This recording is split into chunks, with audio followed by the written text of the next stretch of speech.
So picture this. Me, Greg, age 32, professional spreadsheet warrior, living the dream.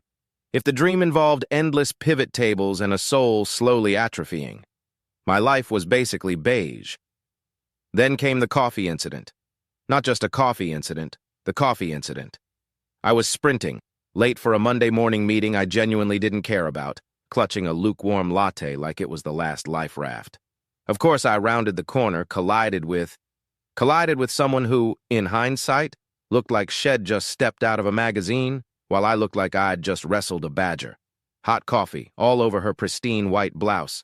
My heart did this thing where it tried to crawl out of my throat. She just stood there, dripping, looking utterly devastated, and then she started to laugh. This genuine, full-bellied laugh that echoed down the corporate hallway. "Well, that's one way to make an entrance, Greg," she said, wiping at the stain. "I'm Maya, new marketing director." My face was probably the color of a bruised plum. From then on, it was a series of oops moments. I'd trip near her desk, spill water on her keyboard. Once I accidentally emailed her an internal memo about office pranks instead of the actual report. Each time, I'd brace for the corporate HR lecture, and each time she'd just shake her head, a smile playing on her lips. She wasn't cold or distant like everyone else here. She was real.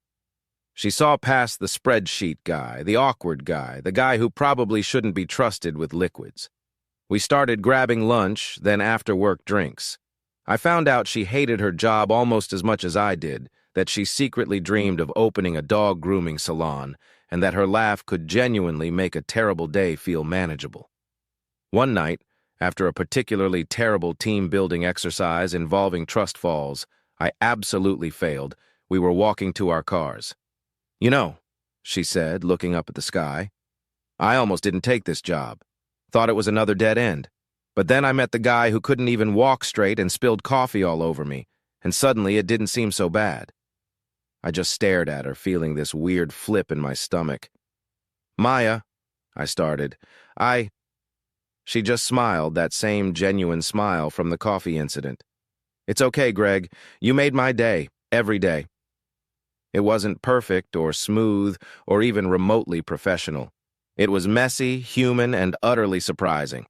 It was redemption for my utterly beige life, and for hers maybe too. We never did get that coffee stain out of her blouse, but honestly, who cares? Some stains are worth it.